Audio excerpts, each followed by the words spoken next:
Hi, all. It's good to be back again. Last week, my topic was new beginnings. And I tried to have you focus on the fact that summer was basically over. The year after summer was beginning, and we could look forward to new beginnings. It was a very interesting week for me. And in discussion with clients, I added to the title of last week, New Beginnings, no regrets, but. And it was very, very, very enlightening to me. And I'd like to focus on that because some of my learning this past week, hopefully, I will pass on to you. Very often, you've heard me say, but. Now, new beginnings makes sense. The summer is over. There are no more real holidays and for a period of time.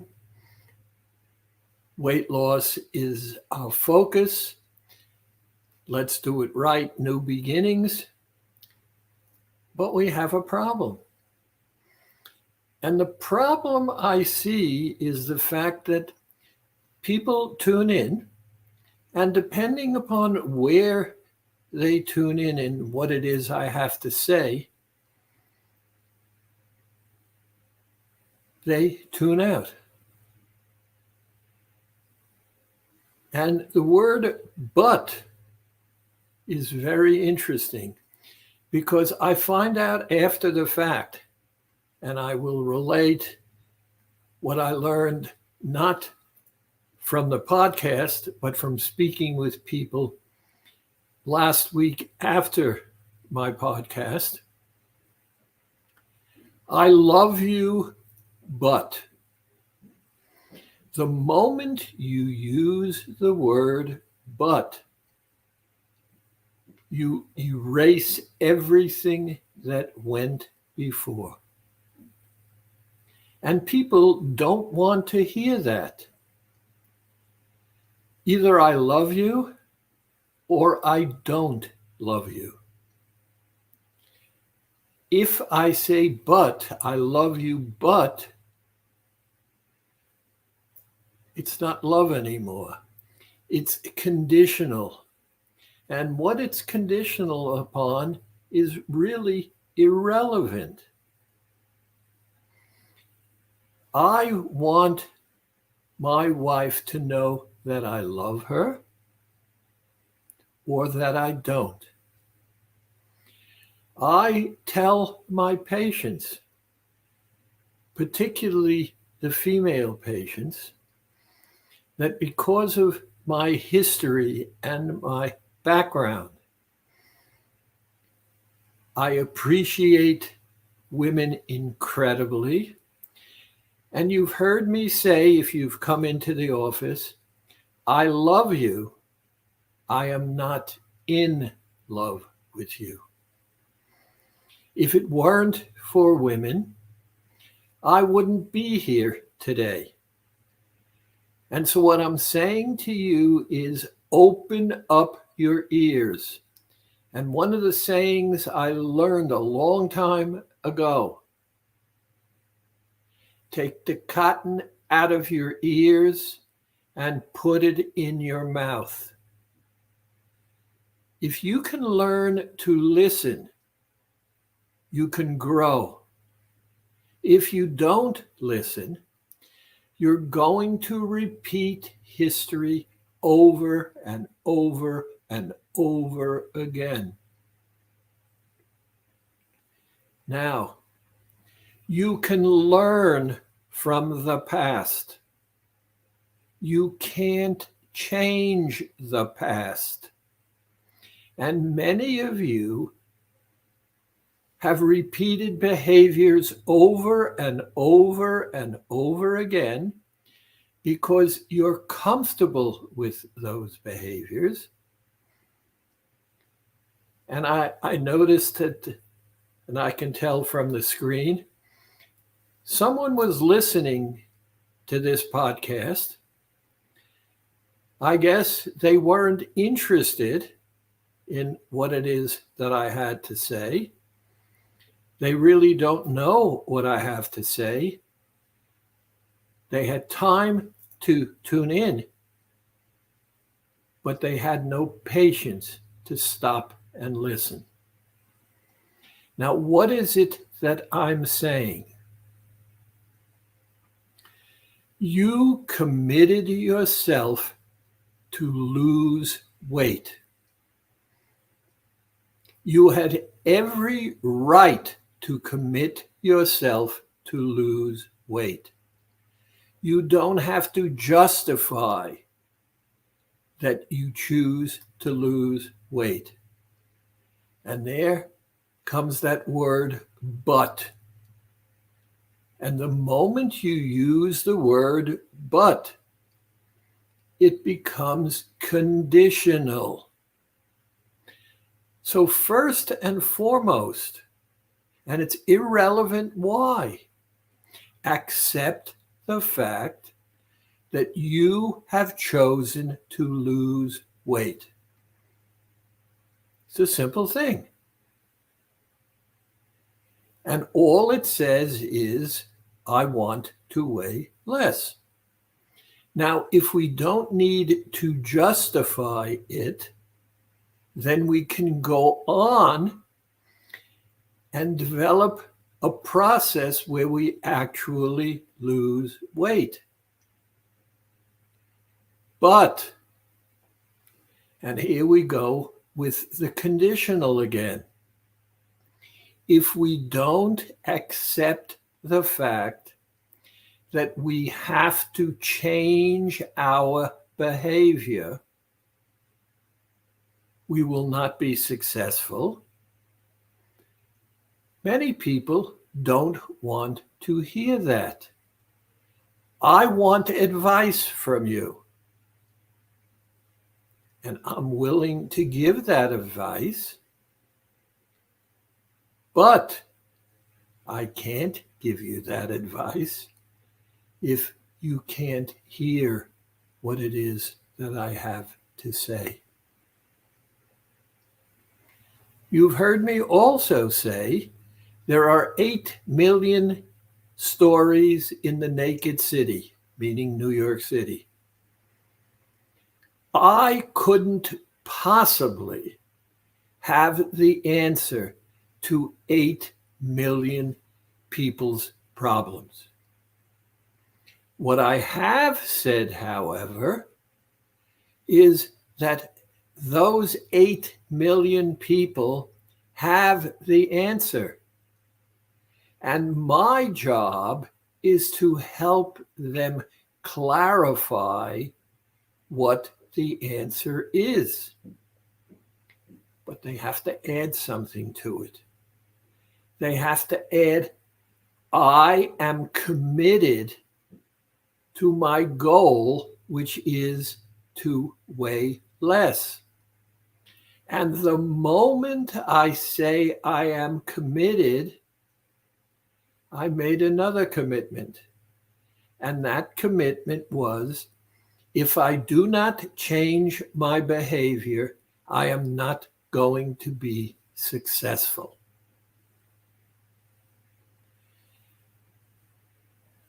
When I was a full-time psychologist, I would tell my patients they had the answer. And they would look at me with a query. I can't possibly know the answer to your problem. There are incredible number of factors that apply.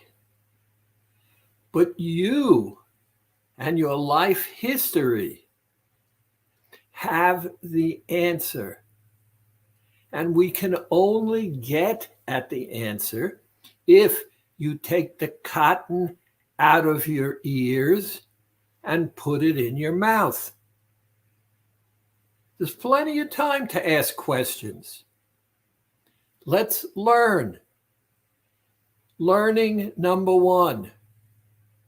You cannot change the past. You can only learn from it. The past has already occurred.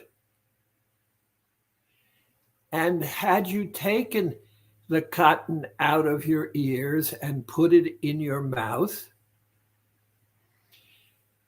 you would have learned that over the years you have developed behaviors to answer the question. If those patterns of behavior were valid, then we would not be sitting here together. They didn't work. And it's irrelevant. And that's what I need you to see. It's irrelevant that they didn't work. Because despite the fact that you cannot change the past, you can learn from it. So let's learn piece number one. New beginning means I'm starting now. I didn't say yesterday doesn't exist. It's there.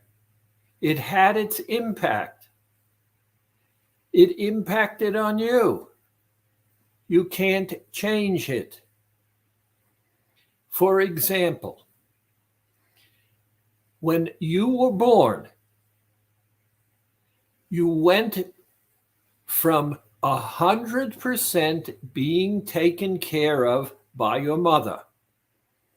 She did everything for you.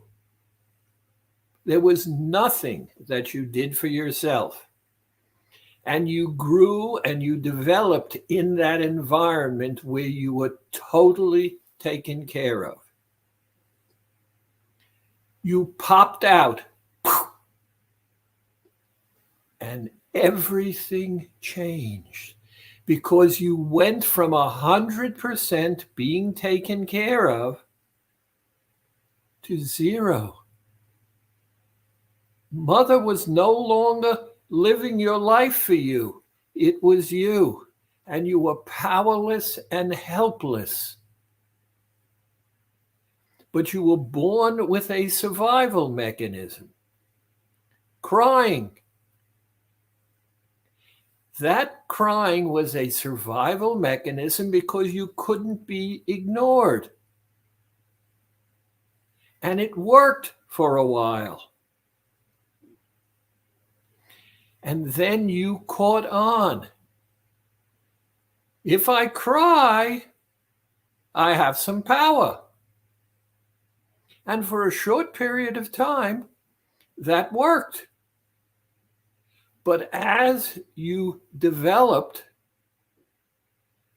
it no longer worked because the adult around you recognized you were manipulating them. And so it didn't work anymore. And then there was a second factor. You were born, you were helpless, your mother needed a nap, you were washed, you were wrapped, you were taken away. Several hours later, you were brought back to your mother. You fussed, and she fed you. Food and comfort and trauma was your life history for that initial period of time. And that specifically will not change.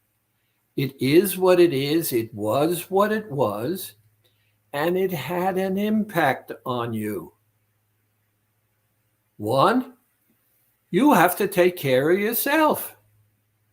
And you had a survival mechanism to take care of you. You wanted to survive, and you fussed, maybe you cried, and you were fed, and food and comfort came together. Survival. Now, let's go a bit further. All of us have developed patterns of behavior to address what I am talking about. So step number one, you made the decision you want to weigh less. Accept it. Mean it. New beginnings. I am truly making a commitment to weigh less. I also recognize that if I'm committed to weighing less, I also need to change my behavior. I can no longer live the way I was living and have what I said I want. No justification is needed. Okay? Now, specific behaviors and circumstances shape our behavior.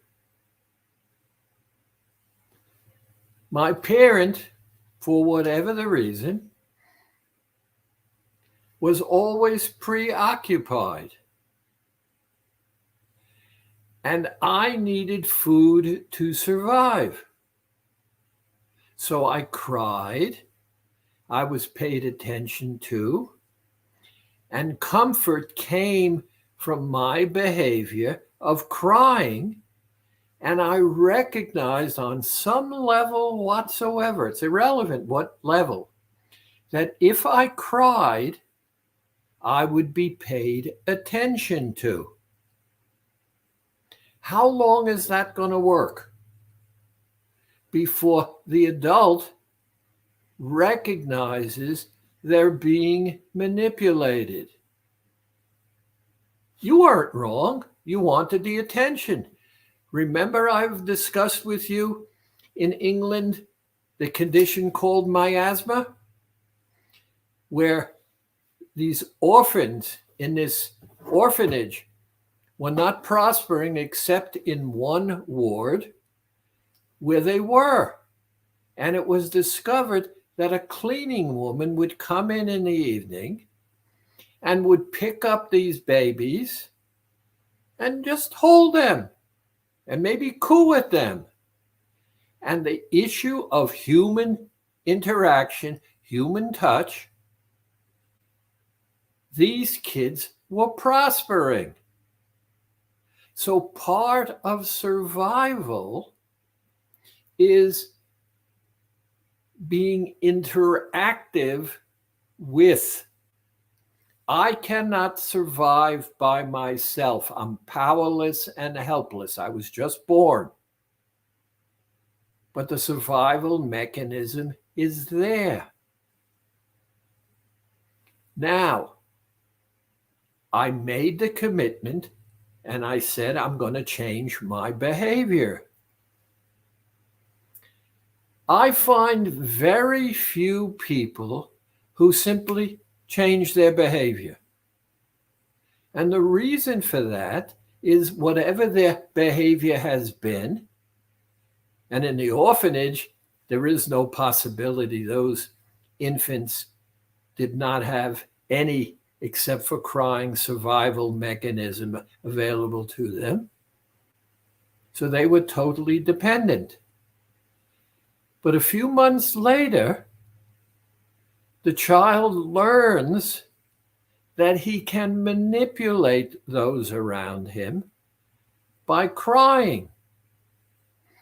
And the crying stops working when the adult learns that they are being manipulated.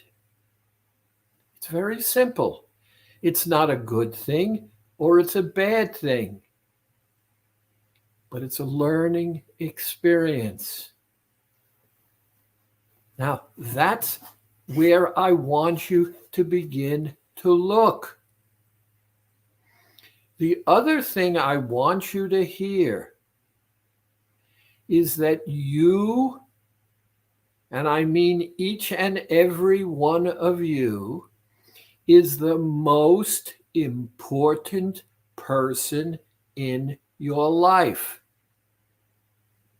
And I hear comments like, "What are you talking about? That's selfish." Simple question.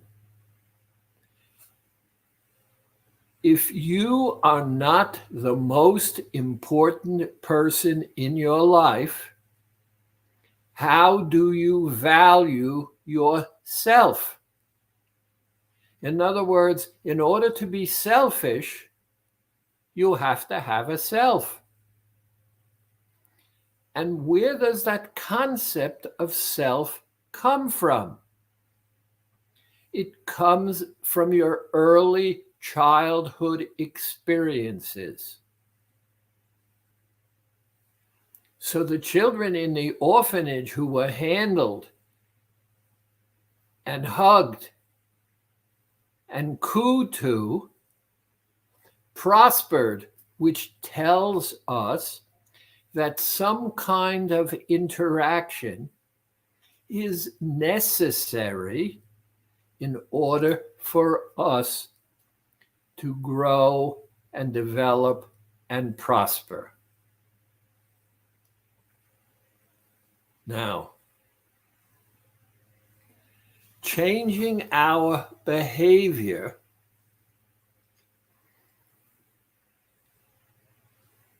is something most people do not consider. Your life experience has taught you to behave in certain ways. And you apply those behaviors because you've developed them in reaction to the events and circumstances of your maturing, getting older. And you become comfortable with them because you know what to do. Problem: it's very difficult for people to admit they don't know what they're doing because they can't be passive, they have to be active. And so they try their behaviors. They initially may work, otherwise people wouldn't have adopted them. And then those behaviors don't work anymore. And some kind of upset or frustration gets blown back because I'm no longer moving ahead. I'm not prospering. It doesn't feel good. And it reflects on me. What's wrong with me that my behavior is no longer working? There was nobody there to tell me. No one sat me down and said, "You're 10 months old. You're crawling and whatever else. and you manipulate me with your crying and whatever, and you like the attention that you get,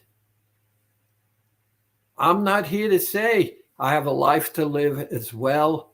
I have things to do, and I will pay you attention, but your behavior is not going to work anymore. There's no one there to tell me that. What there is lack of success. And the lack of success says to me, what's wrong that I no longer have the ability? Now, I'm going to be coming back and back to you recognizing trauma is part of your birth existence, and food and comfort will never lose its power. And the answer is simple. You can't survive without food. So you must have it. And your first experience with food was to be comforted, which is a dilemma. So that, for example, in the middle of our program, something occurred. I want to be comforted.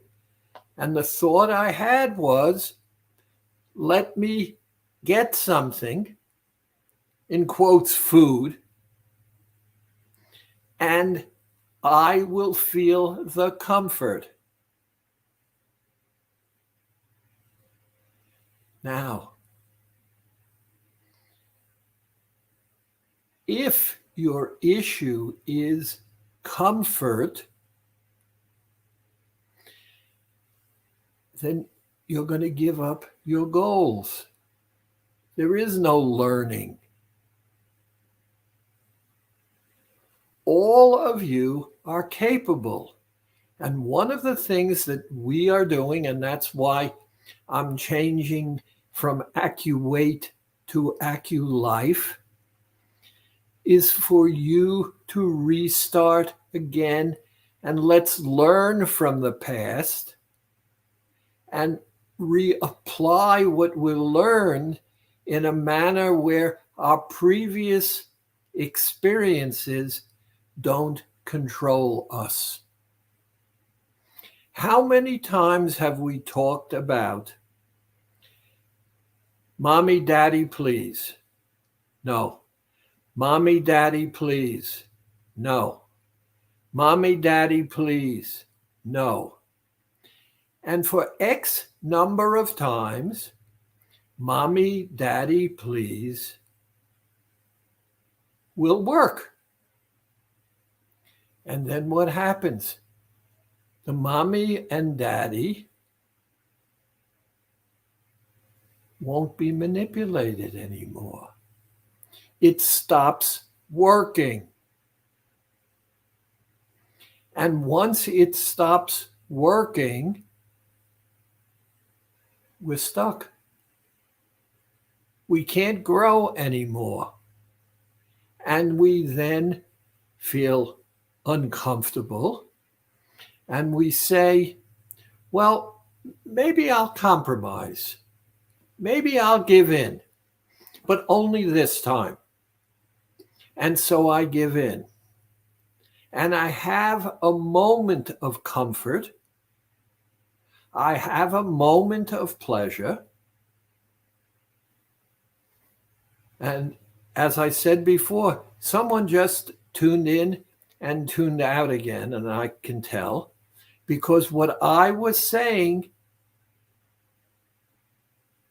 and I'm only a snippet of what it is I'm trying to get at,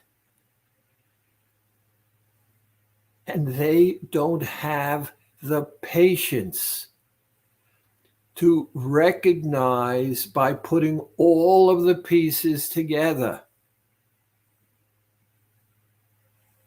They're going to learn. They're going to take back control of their lives. When you are successful, when something works for you, You're going to repeat it. But you're also going to repeat behaviors that don't work because you're comfortable with those behaviors and you wish and hope they're going to work.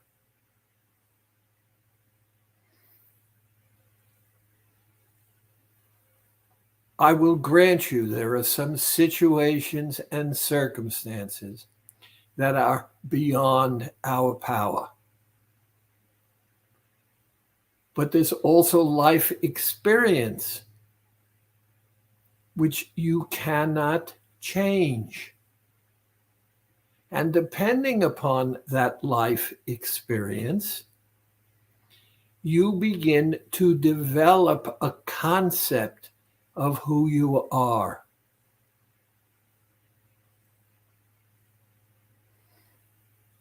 That concept of who you are creates for you an image of your worth. How valuable are you? And one of the things we've talked about is that when you get up in the morning, you get up, and if you look in the mirror, you will see someone who looks exactly like you. If circumstances in your life are problematic, you're going to look at that person and say, I don't like getting up with you because you remind me of things I don't want to be reminded of. And that creates a huge problem. What's the problem?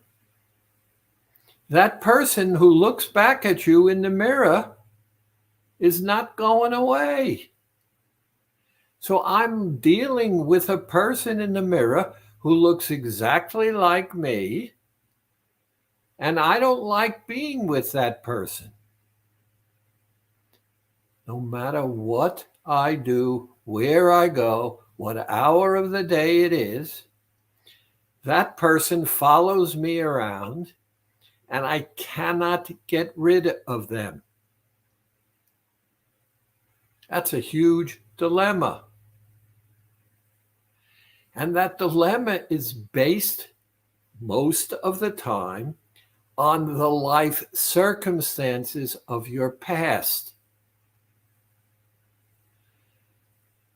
I wouldn't have been a psychologist for over 50 years if I didn't believe in therapy.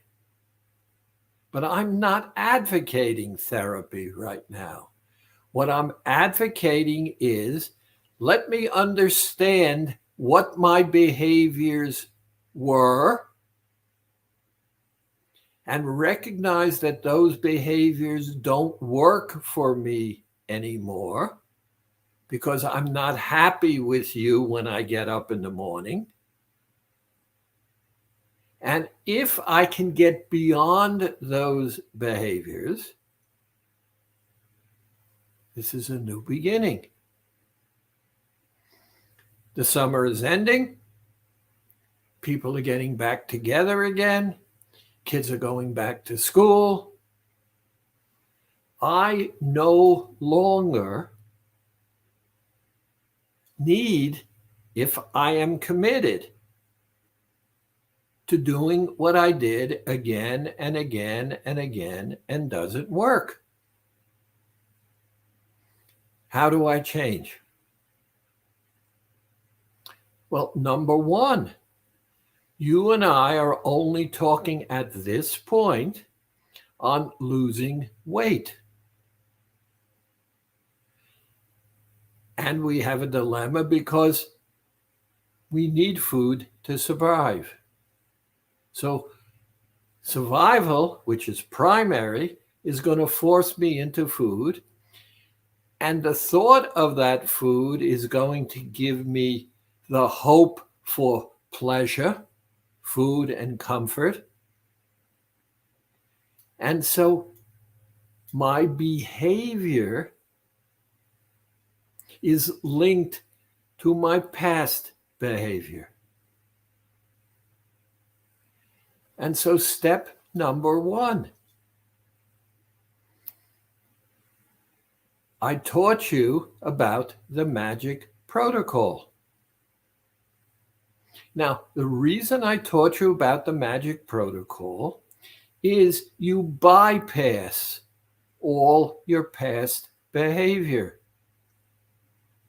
I didn't say you shouldn't go into therapy and learn what the triggers are.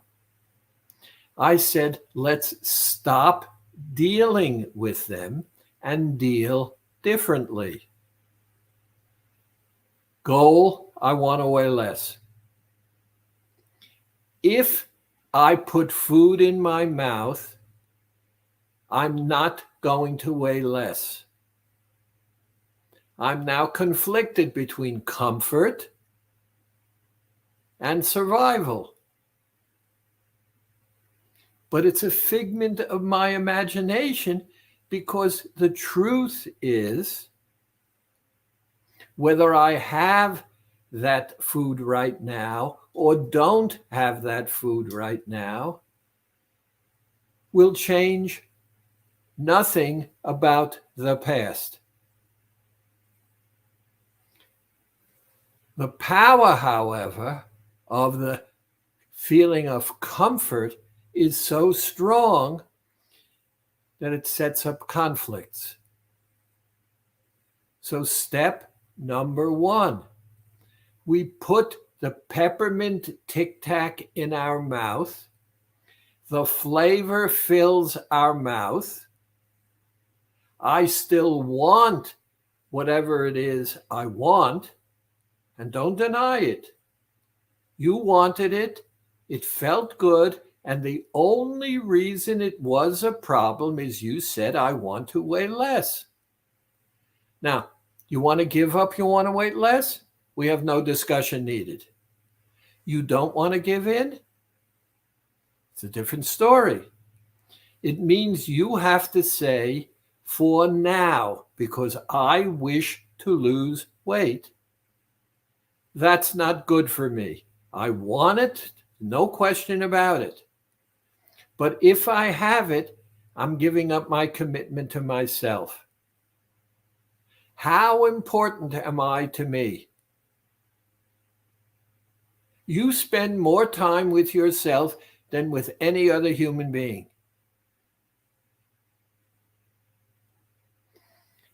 And you're spending time with a person that you're not respecting and taking care of. You're just out for comfort. And if it felt good, we wouldn't be having this discussion. So, number 1, it's temporary. I'm giving up the pleasure of something that I really want because there's something else that I want more.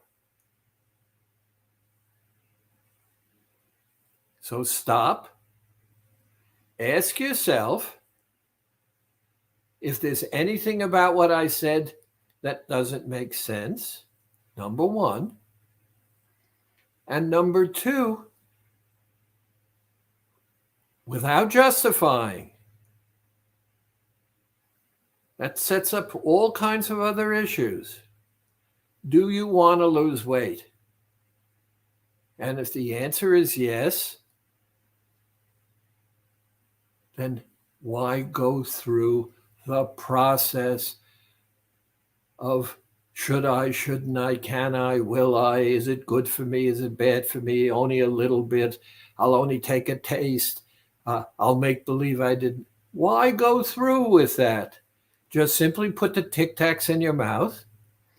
The flavor of the Tic Tacs is going to make you conscious of what you did. And if you try to cheat now, the combination of tastes is going to cause you to spit it out. That doesn't mean you don't want it. It's not for me right now, and it's over. 5 minutes later, the same process occurs again. Now, if I realize it, I bypassed all of that ambivalence by simply putting the Tic Tacs in my mouth. And remember, I said peppermint because peppermint gives you a... And so there's a consciousness of what you did. And then we do it a second time. And the second time we do it, it's there, but we realize we did it. And then we do it a third time and a fourth time and a fifth time. And by repeating that behavior, you recognize that what you committed yourself to, which was to lose weight, is actually going to work, number one. But number two kicks in as well. Losing weight is temporary. I'm only going to do this till I reach my goal. And now I don't have to worry about other kinds of things. Look at the pressure that I've just gotten rid of. I don't have to go through this process. All I have to do is put some Tic Tacs in my mouth, and it's done. And I realize it because I put the Tic Tacs in my mouth. The combination of flavors does its thing. And so even if I choose to give in, for whatever reason, the combination of the flavors is really putrid. And I'm going to spit it out, which gives you exactly what you wanted.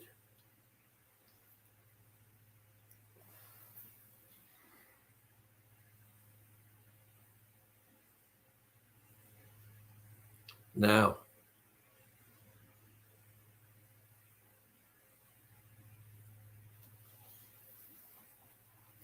one of the things that I am saying is that you are a prisoner because of circumstances to your old behavior. The reason for the Tic Tacs is very simple. My behavior hasn't helped me.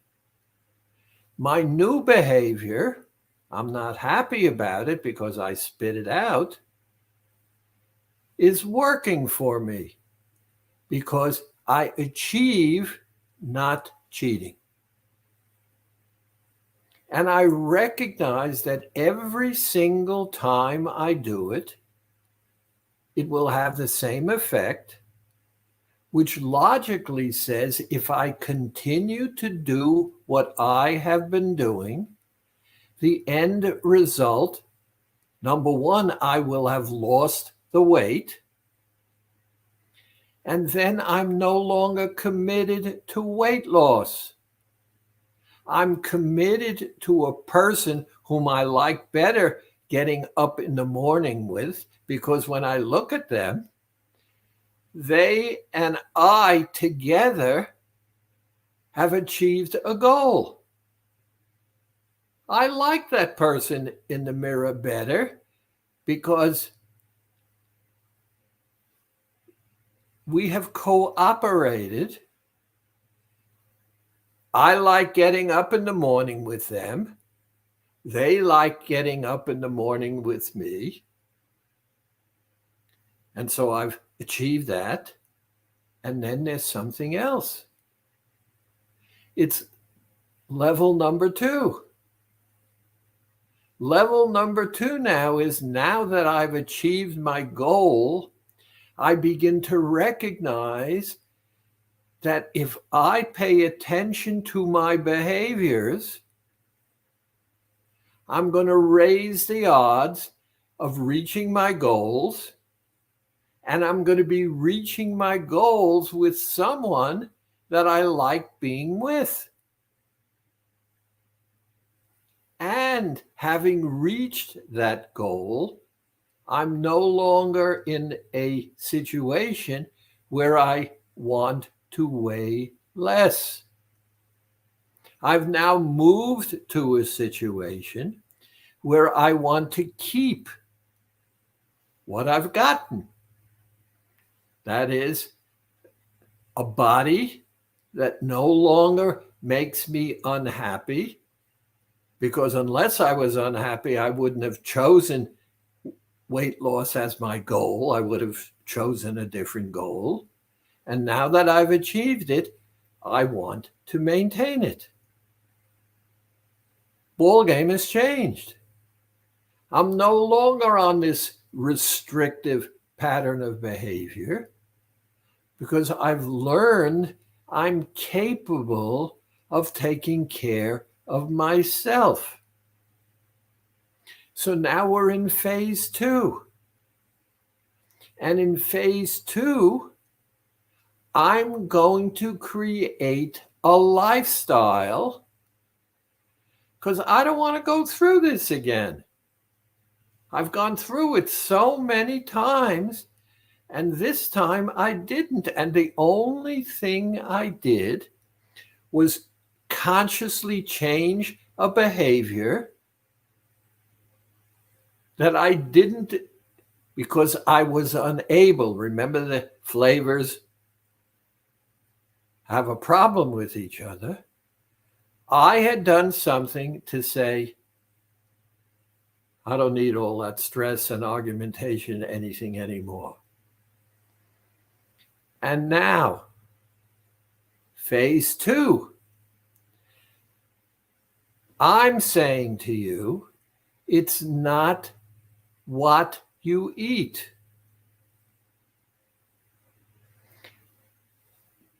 My daughter showed me a product this morning that was absolutely incredible. It was a caramel 0-calorie liquid that put on an apple, and I love caramel apples, and it was absolutely delicious. And on a vegetable day, I love caramel apples. Here we go. But she also pointed out to me that on a milk day,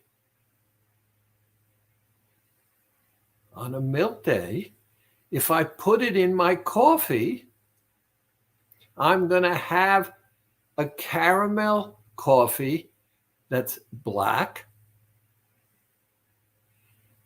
that's sweet,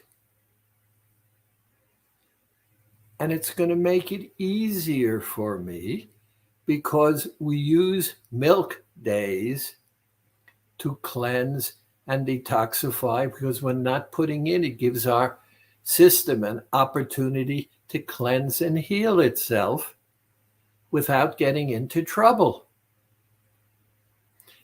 So we've moved from phase 1 to phase 2, but I'm also now liking the person I look at in the mirror, because I realize when they and I cooperate, we're happier with each other.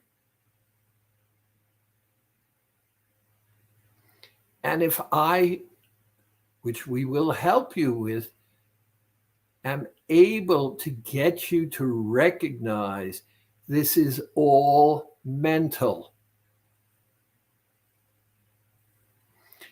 I've told you that in elementary school, because I was a learning disabled kid, but I was left-handed, I could throw a fastball. And when I was on, and unfortunately I never really learned how, but when I did it properly, I had a curveball that you couldn't hit. And you know the kids, the ones who are in charge all the time. Lunchtime, we played baseball, and they would fight over me because I could pitch. And I had to learn to accept the fact, because what they would say is, I want the dummy on my team. That's who I was. It doesn't feel good to be the dummy, but it does feel good to know they fought over me because I had ability that no one would acknowledge. So I accepted the fact that I had two choices: be alone or participate and be the dummy. I won. They never learned. I never told them. And it was meaningless. And it taught me things in life that I needed to learn. This whole experience that we are going through is more than losing weight. It's finding ourselves.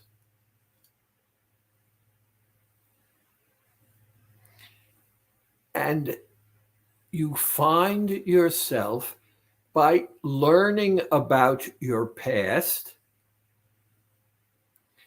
and how you developed behaviors about your past in order to deal with. But you have the power. You have the ability. You just have to take the cotton out of your ears and stick it in your mouth.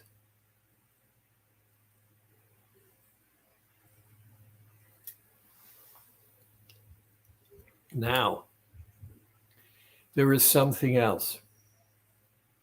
Repetition. You do it, it works.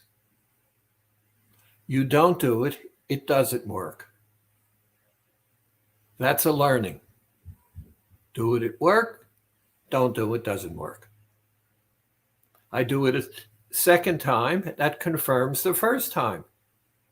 I did it again, it worked. I have now created a new behavior, but there's something else. I created the new behavior. Who put the Tic Tac in your mouth? You did. The Tic Tacs couldn't do anything by themselves. And you, maybe because you heard me, you put the Tic Tacs in your mouth. They filled your mouth with flavor. It did away with your ability to cheat.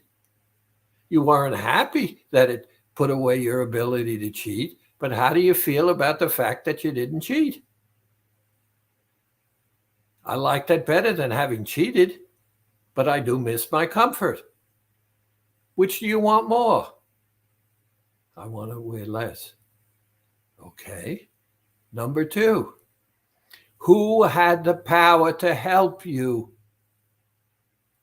Who put the Tic Tacs in your mouth? Gee, I'm beginning to like you because you and I are doing something that's getting me closer to what it is that I want. I do have worth. I do have value.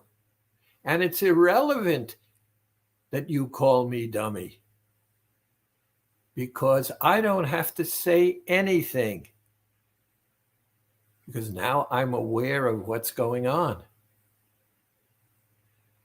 How many of you have ever learned that when someone, not all the time, but in so many situations, others tell you things because they look at your behavior, and your behavior is disturbing to them, and so they want to get you to change your behavior. What's a simple one? I'm watching you lose weight. I'm watching you smile. I'm watching you take charge of your life. And I'm overweight. And I do this and I do this. And I begin to say, you're crazy doing what you're doing. And why do I say that? Because if I stop and listen and watch what you're doing, I'll realize you're being successful. But it's bothering me because I'm not being successful. And I will have to change my behavior to be successful. So I'd rather pick on you than acknowledge the fact that I'm wrong. One of the things that I have learned, and I've shared this with you before, you say to me, I don't see how you could do this AccuWeight Loss program. It makes no sense to me at all. You're starving, you're going to get sick, and whatever. Now, the moment I start to argue with you, we're on the tennis court. Back and forth, back and forth, back and forth. Instead, what have I said to you? You said that I was crazy. And now I say to you, I want to thank you. It makes me feel really good to know that you care enough about me to risk offending me by telling me I'm crazy. I started out by saying, I thank you. I shut you up. I didn't fall into your trap. And the reason I didn't fall into your trap is not because of anything other than I realize that I'm feeling better and better about myself. So I don't have to argue and fight with you because you're reminding me I'm doing what feels good. And as we apply these behaviors, and this is the important thing, I just spoke Thursday of last week to a woman who was in Bermuda for 2 weeks. She came back, she gained 7 pounds. And she said, Dr. Schwartz, I'm so upset I gained 7 pounds. And I said to her, did you enjoy your vacation? She said, I had an absolutely marvelous time. I can't believe the last time I felt as good as I feel. But, here we go, I put on 7 pounds. And I said, how long is it going to take you to take off those 7 pounds? And she said, well, 2 to 3 weeks. I said, okay. Was it worth it? And she said, what do you mean? Well, you did what you did. You went to Bermuda. You had a terrific time. You tell me it was absolutely wonderful. You used our vacation protocol. You did put on 7 pounds. Was it worth it? And there was this silence. And she says, I want to say yes, but there's the 7 pounds. And I said, okay. What's going to happen in 3 weeks? She said, the 7 pounds will be gone and I'll be moving on the road. Are you willing, if I can snap my fingers and take you back 7 pounds less and no Bermuda? She said, no, that felt too good to give away. Where was she focused? And let's remember something else. the odds are very strong that a significant part of those 7 pounds that she put on is probably water weight. That's why we have the Flex program. I want you to be in charge of you. I want you to get up in the morning and like the person that you get up with, because it's going to extend into other areas of your life. I told you about the guy who went from 357 pounds to around 200 and said to me, and it was an incredible learning experience for him. When he was 357 pounds, he said people basically ignored him. And by losing almost 200 pounds, everybody wanted to be his friend. People were asking him questions. And he said to me, how do you go from being huge and invisible to suddenly visible? And the answer is simple. He changed his opinion of himself. He took control of his life. And people didn't recognize that, but his whole demeanor had changed. And people love to get close to hope that they can be the same.